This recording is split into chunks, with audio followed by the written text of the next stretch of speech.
నమస్తే, నేను Ankita. BRS party ఏపీలోకి ఎంటర్ అవబోతుందా? కేటీఆర్ బీఆర్ఎస్ పార్టీ ఏపీలోకి ఎంటర్ అవబోతుందన్న హింట్ ఎందుకు ఇచ్చారు అన్న టాపిక్ పై నాతో డిస్కస్ చేయడానికి senior journalist CS Rao sir here with us. ఆయనతో అడిగి మరిన్ని విషయాలు తెలుసుకుందాం. Hi sir. హలో సార్, ఏంటి ఏపీలో బీఆర్ఎస్ పార్టీ వెళ్ళబోతుందా? సో ఒకటేంటంటే ఇప్పుడు అసలు బీఆర్ఎస్ పార్టీ తెలంగాణలో ఉంటుందా అనేది ఒక చర్చ జరుగుతున్నటువంటి సమయంలో అవును, కేసీఆర్ వర్కింగ్ ప్రెసిడెంట్ బీఆర్ఎస్ పార్టీకి ఆయన ఢిల్లీలో విలేకరులతోటి చిట్ చాట్ మాట్లాడుతూ ఆంధ్రప్రదేశ్లో బీఆర్ఎస్ పార్టీ పనిచేస్తుంది, ఆంధ్రప్రదేశ్లో బీఆర్ఎస్ పార్టీ ఉన్నప్పుడు తెలుగుదేశం పార్టీ తెలంగాణలో పోటీ చేసిన అభ్యంతరం ఏముంది అనేటువంటి వ్యాఖ్య చేశారు. అవును, సహజంగా ఈ మధ్యకాలంలో చంద్రబాబు నాయుడు రేవంత్ రెడ్డి భేటీ తర్వాత అనేక మంది కాంగ్రెస్ పార్టీలో వాళ్ళు కానీ లేదా బీఆర్ఎస్ పార్టీలో ఉండేటువంటి కొంతమంది లీడర్లు వాళ్ళు చేసినటువంటి కామెంట్ ఏంటంటే చంద్రబాబు నాయుడు ఎంటర్ అవుతున్నారు తెలంగాణలోకి, మళ్ళీ చంద్రబాబు నాయుడు ఎంటర్ అవ్వడం అనేది ఆంధ్ర పార్టీ వచ్చేస్తుంది అనేటువంటి యాంగిల్లో మాట్లాడారు. కానీ కేటీఆర్ మాత్రం ఆంధ్రప్రదేశ్లోకి బీఆర్ఎస్ పార్టీ వెళ్ళినప్పుడు తెలుగుదేశం పార్టీ తెలంగాణలో ఎంటర్ కావటం అనేది ఆశ్చర్యమే ఉంది, అదేమి ఏ పార్టీ అయినా రావచ్చు, ఏ పార్టీ అయినా పోటీ చేయొచ్చు, ప్రజలు ఎవరిని ఆదరిస్తే వాళ్ళు గెలుస్తారు అనే వ్యాఖ్యను ఆయన చేశారు. చేస్తూ ఆయన బీఆర్ఎస్ పార్టీని ఆంధ్రప్రదేశ్లో కూడా కొనసాగిస్తాము అనేటువంటి ఒక యాంగిల్ని ఆయన కంటిన్యూ చేశారు ఆ చిట్ చాట్లో. అసలు 16% ఉన్నటువంటి 16% పడిపోయినటువంటి బీఆర్ఎస్ పార్టీ మనుగడే తెలంగాణలో కష్టంగా ఉంది అనేది ఇప్పుడు తాజాగా లోక్సభ ఎన్నికలు పూర్తయిన తర్వాత వినిపిస్తున్నటువంటి మాట. ఇలాంటి పరిస్థితుల్లో బీఆర్ఎస్ పార్టీ ఏపీలో కూడా పనిచేస్తుంది అని చెప్పి ఆయన స్టేట్మెంట్ ఇచ్చారు అని అంటే రాబోయేటువంటి రోజుల్లో ఆంధ్రప్రదేశ్లో బీఆర్ఎస్ పార్టీ కూడా పోటీ చేయబోతుంది అనేదానికి ఒక సంకేతం. ఆల్రెడీ 2023 అసెంబ్లీ ఎన్నికలు జరుగుతున్నటువంటి సమయంలోనే బీఆర్ఎస్ పార్టీ ఆఫీసు విజయవాడలో ప్రారంభించారు. అక్కడ ఆల్రెడీ తోట చంద్రశేఖరరావు అనే అతన్ని బీఆర్ఎస్ పార్టీ ఏపీ అధ్యక్షుడిగా కూడా అనౌన్స్ చేసి అక్కడ వెళ్ళారు. ఆ తర్వాత ఆయన మారినటువంటి పరిస్థితుల దృష్ట్యా ఆ పార్టీని విడిపోయాడు తోట చంద్రశేఖర్. అలాగే అక్కడ ఆఫీసును కూడా ఖాళీ చేసినట్టున్నారు బీఆర్ఎస్ పార్టీ. ప్రస్తుతానికైతే ఆఫీస్ ఉందా లేదా అనేది కూడా ఒక సందిగ్ధం.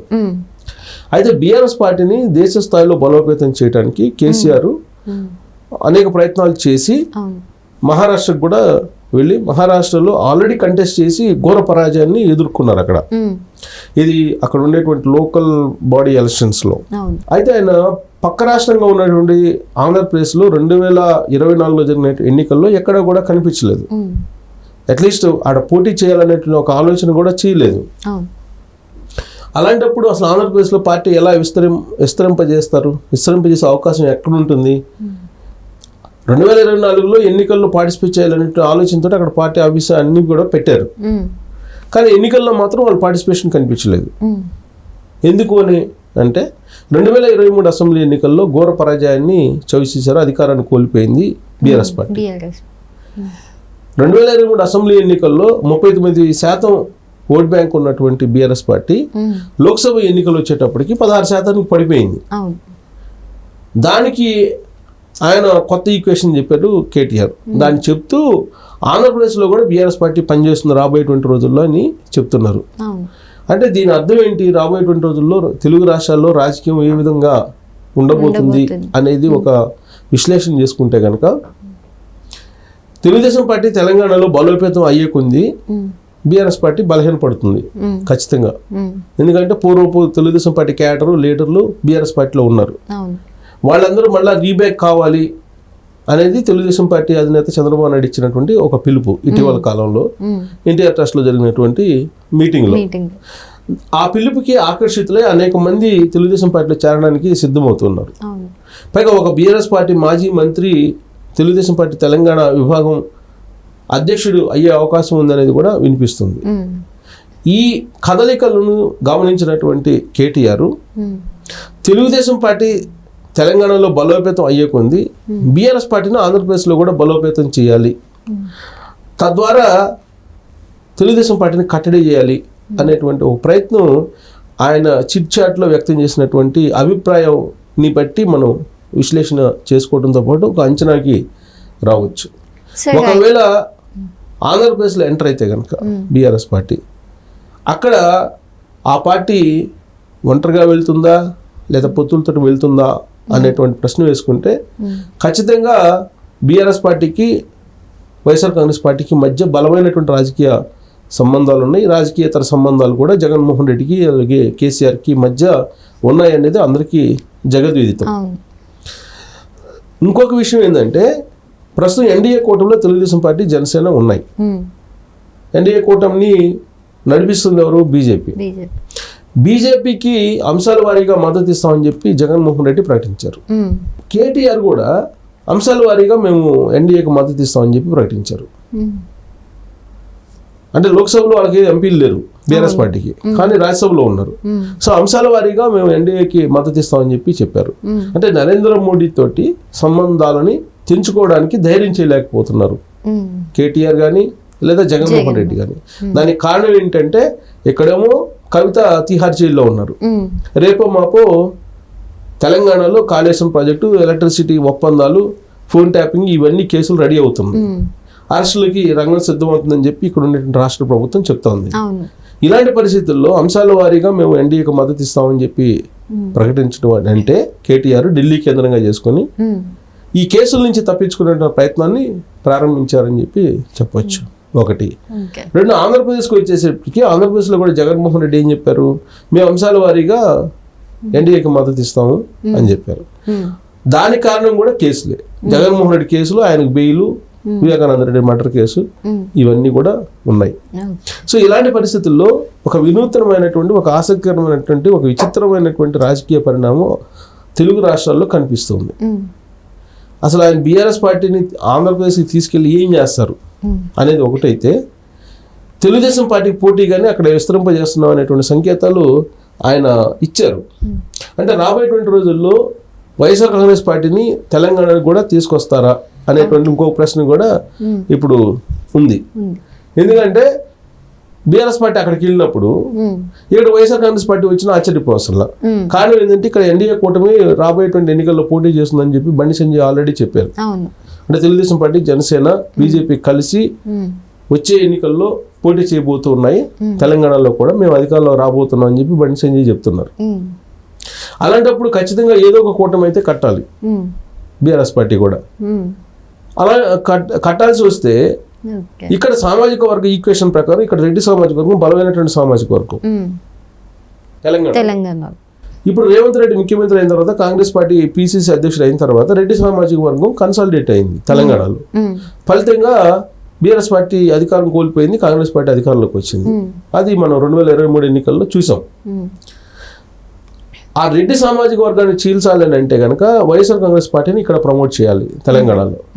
బహుశా రాబోయేటువంటి రోజుల్లో అక్కడ వెలమ సామాజిక వర్గం ఉత్తరాంధ్రలో బాగా ఘోరమైనటువంటి దెబ్బతింది వైఎస్ఆర్ కాంగ్రెస్ పార్టీ.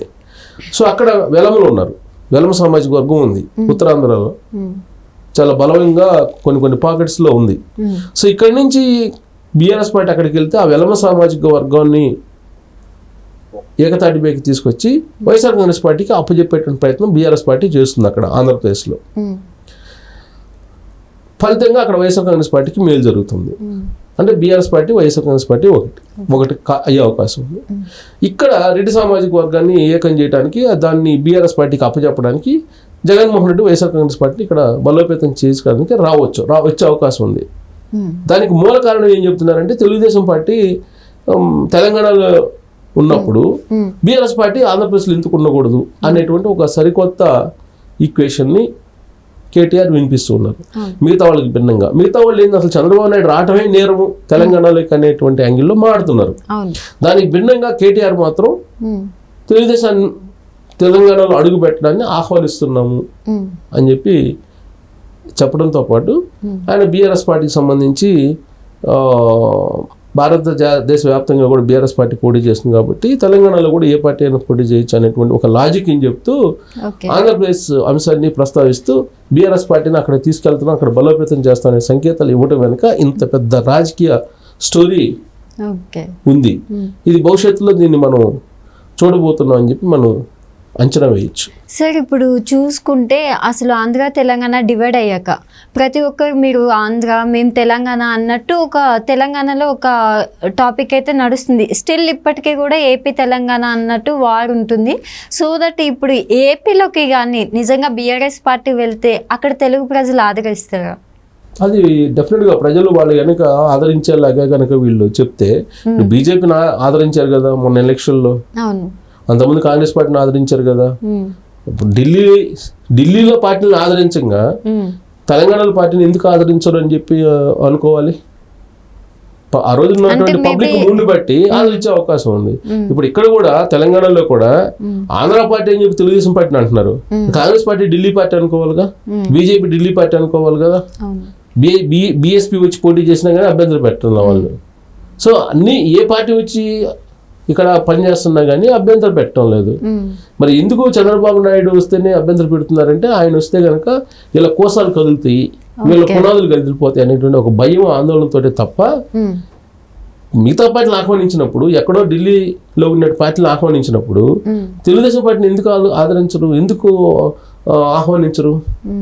ఆహ్వానించకపోతే తెలంగాణ సమాజమే వాళ్ళకి బుద్ధి చెప్తుంది.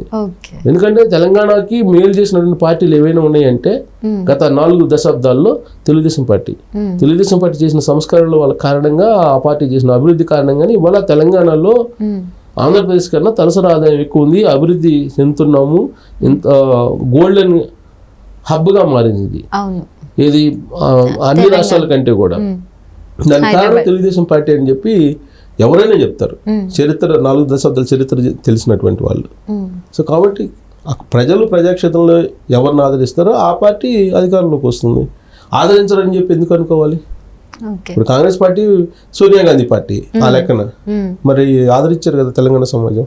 అంటే హైదరాబాద్ ఇట్లా డివైడ్ చేశారు కదా అని ఒక కోపం ఉంటుంది కదా సార్. తాత్కాలికం అయిపోయింది, విభజన అయిపోయింది, భౌగోళిక విభజన అయిపోయింది. అప్పుడే చెప్పారు కదా అందరూ, భౌగోళికంగా విడిపోదాం, మనం సోదరులుగా కలిసి ఉందాం అని చెప్పారు కదా. సో కాబట్టి అలాంటి విభేదాలు ఎక్కువ కాలం ఉండవు. ఇప్పుడు యుద్ధాలు జరిగినటువంటి దేశాలు కూడా స్నేహపూర్వకంగా ఉన్నటువంటి సందర్భాలు ఉన్నాయి కదా. కాబట్టి అది పెద్ద ఇష్యూ కాదు. కాలక్రమేణా ఇదంతా ఈ సెంటిమెంట్ ఇవన్నీ పోతాయి. ఆ సెంటిమెంట్ ఎవరు లేపుతారో వాళ్ళే దెబ్బతింటారు. సో బీఆర్ఎస్ పార్టీ దెబ్బతిన్న కారణం అదే.